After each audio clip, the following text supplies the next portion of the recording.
বিসমিল্লাহির রহমানির রহিম। আগে যখন শুধু মহাসচিব বলতো ওইটা খুব আপন মনে হতো। এখন যখন সঙ্গে আবার কিছু স্থানীয় সরকার ও মন্ত্রী মনে হয় যে একটু দূরে চলে যাওয়া হচ্ছে। যাই হোক, আমরা সব সময় আছি, কাছেই আছি, দলের সঙ্গে আছি এবং আমৃত্যু দলের সঙ্গে থাকবো বলে আমরা বিশ্বাস করি। সম্মানিত মাননীয় প্রধান অতিথি, যিনি আমাদের এখন অনুপ্রেরণা, যাকে দেখলে বাংলাদেশের লক্ষ কোটি মানুষ এখন নতুন স্বপ্ন দেখতে শুরু করে, নতুন করে এক বাংলাদেশ নির্মাণ করবার স্বপ্ন দেখছে। এবং আপনারা যারা সোশ্যাল মিডিয়া দেখেন, আমি কিন্তু সোশ্যাল মিডিয়া দেখি না, যারা দেখেন তারা ইতিমধ্যেই জেনে গেছেন যে সবচেয়ে জনপ্রিয় নেতা এখন হচ্ছেন তারেক রহমান। কি ঠিক কিনা, ভুল বললাম? সুতরাং আমরা অনেক অনেক ভাগ্যবান যে আমরা একটা দীর্ঘ 18 বছরের ফ্যাসিস্ট নির্যাতনের পরে আমাদের যখন রাষ্ট্র ভেঙে চুরমার হয়ে গিয়েছিল, গণতন্ত্রকে ধ্বংস করে দিয়েছিল, আমাদের অর্থনীতি যখন একেবারে ভঙ্গুর হয়ে গিয়েছিল, তারপরে জনগণের সমর্থনে একটা নির্বাচনের মাধ্যমে আমরা এমন একজন নেতা পেয়েছি যিনি এখন আমাদের স্লোগান দিচ্ছেন, যে স্লোগানটা কি? গর্ব দেশ, তার আগেরটা কি? হ্যাঁ, সবার আগে। এই স্লোগান আমাদেরকে সামনের দিকে এগিয়ে নিয়ে যাচ্ছে। আমি বক্তব্য একেবারেই দীর্ঘ করব না। প্রিয় সহকর্মীবৃন্দ, আমরা দীর্ঘ 18 বছর আমরা বহু নির্যাতন সহ্য করেছি। আমাদের সমস্ত জীবনটাকে 18 বছর ধ্বংস করে ফেলা হয়েছে, তছনছ করে ফেলা হয়েছে। এখানে আমি সামনে যাদের দেখতে পাচ্ছি, আমার সহকর্মীবৃন্দ, প্রত্যেকেই ভয়াবহভাবে নির্যাতিত, নিপীড়িত। আমাদের 60 লক্ষ মানুষের বিরুদ্ধে মিথ্যা মামলা দেওয়া হয়েছিল। আমাদের 20,000 তরুণ নেতাকর্মীকে হত্যা করা হয়েছিল। ইলিয়াস আলী সহ 3 জন 1700 নেতাকর্মীকে গুম করে ফেলা হয়েছে। তারপরেও কিন্তু আমরা আমাদের দেশ ও নেত্রীর কে লক্ষ্য করে মাথা নত করিনি। করেছি কখনো? লড়াই চালিয়ে গেছি, তাই না? এখন আমার যে বদনাম আছে একটা, যে কথায় কথায় আমি আপনার কবিতা বলি, আবার আজকে একটা কবিতা বলবো, কিছু মনে করবেন না। এই কবিতাটা খুব ছোট্ট, ভারতের ব্রিটিশ পিরিয়ডের, এবং সেখানে আপনার জাস্ট 1 মিনিট আমি একটু বের করে নেই, ওটা তো আমি খুব কাঁচা।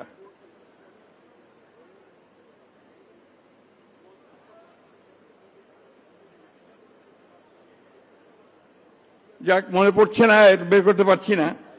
এটা হচ্ছে, তখনকার দিনে কয়েকজন কবি খুব বিখ্যাত ছিলেন। তার মধ্যে আমাদের রবীন্দ্রনাথ ঠাকুর, নজরুল ইসলাম, আরেকজন ছিলেন একজন সমালোচক কবি, রঙ্গলাল বন্দ্যোপাধ্যায়। তিনি একটা কবিতা লিখেছিলেন, খুব ছোট। তিনি লিখেছিলেন, স্বাধীনতাহীনতায় কে বাঁচিতে চায় হে, কে বাঁচিতে চায়। আসলে আমরা প্রতিটি মানুষই আমরা স্বাধীনভাবে বাঁচতে চাই। আর আমরা বাংলাদেশের এই অঞ্চলের মানুষ, আমরা প্রতিবার লড়াই করেছি স্বাধীনভাবে বেঁচে থাকার জন্য। সে ব্রিটিশ পিরিয়ড থেকে পাকিস্তানের জন্য আন্দোলন করেছি, পাকিস্তানের বিরুদ্ধে আন্দোলন করেছি, একটার পর একটা সংগ্রাম করেছি, লড়াই করেছি, বুকের তাজা রক্ত ঢেলে দিয়েছি। সবশেষে 1971 সালে এই যে এখানে আমাদের বীর মুক্তিযোদ্ধা নজরুল ইসলাম খান বসে আছেন, আমাদের ডক্টর মোশাররফ বসে আছেন, এখানে আরো কয়েকজন আছেন যারা এই মুক্তিযুদ্ধের সঙ্গে সম্পৃক্ত, সামনে আছেন। আমরা লড়াই করেছি, বন্দুক নিয়ে লড়াই করেছি, এই কথাটা মাথায় রাখতে হবে। এবং কাদের বিরুদ্ধে লড়াই করেছি? পৃথিবীর অন্যতম শ্রেষ্ঠ সেনাবাহিনী পাকিস্তান হানাদার বাহিনীর সঙ্গে লড়াই করেছি, এবং শেষ পর্যন্ত আমরা জয় লাভ করেছি, স্বাধীন একটা দেশ পেয়েছি। কিন্তু বন্ধুগণ, আজকে 55 বছর পরে আবার সেই অপশক্তি মাথা চাড়া দিয়ে উঠছে।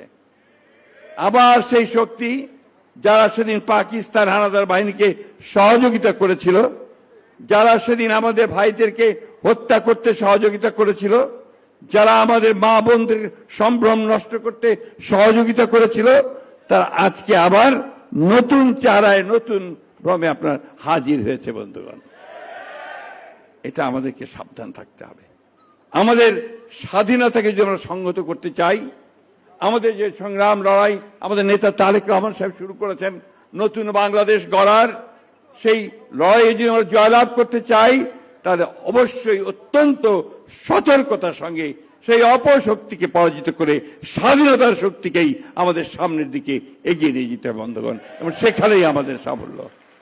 আমরা সবাই খুব আশাবাদী, আমরা সবাই আমাদের নেতা তারেক রহমানের উপরে প্রচন্ড রকমের আশাবাদী। তিনি আসার পরেই মানুষের মধ্যে যেভাবে একটা আলোড়ন সৃষ্টি করেছেন, আশা জাগিয়ে তুলেছেন, এসে নেমেই কি বললেন, আই হ্যাভ এ প্ল্যান। অন্য রাজনৈতিক কথা বললেন না, তিনি প্রতিশোধের কথা বললেন না, প্রতিহিংসার কথা বললেন না, বললেন যে আই হ্যাভ এ প্ল্যান, আমি একটা পরিকল্পনা নিয়ে এসেছি দেশটাকে গড়বার। এবং নির্বাচনের পুরো সময়টা এই প্রচারণা আমরা করেছি। আর নির্বাচনের পরে পরেই তিনি প্রথমে হাত দিয়েছেন সেই কাজে। ফ্যামিলি কার্ড, কৃষক কার্ড, কৃষকদের 10,000 টাকা কৃষি ঋণ মওকুফ, খাল খনন কাজ শুরু হয়ে গেছে বন্ধুগণ। শহীদ জিয়া যেমন একটা কর্মযজ্ঞ শুরু করেছিলেন তার দায়িত্ব পাওয়ার পর থেকে, মাত্র 3.5 বছরে তিনি গোটা বাংলাদেশকে সেই বটমলেস বাস্কেট থেকে একটা সম্ভাবনাময় বাংলাদেশে পরিণত করতে সক্ষম হয়েছিলেন। তাঁরই যোগ্য পুত্র তারেক রহমান আজকে আমাদেরকে সেই পথ দেখাচ্ছেন। আসুন আমরা সকল অপশক্তিকে পরাজিত করে আমরা আমাদের নেতা তারেক রহমান সাহেবের হাতকে শক্তিশালী করে আমরা সামনের দিকে এগিয়ে যাই। অতীতচারিতা ভুলে গিয়ে আমরা শুধু অর্জন করি আমাদের সুন্দর ভবিষ্যৎ, আমাদের সন্তানদের জন্য সুন্দর ভবিষ্যৎ,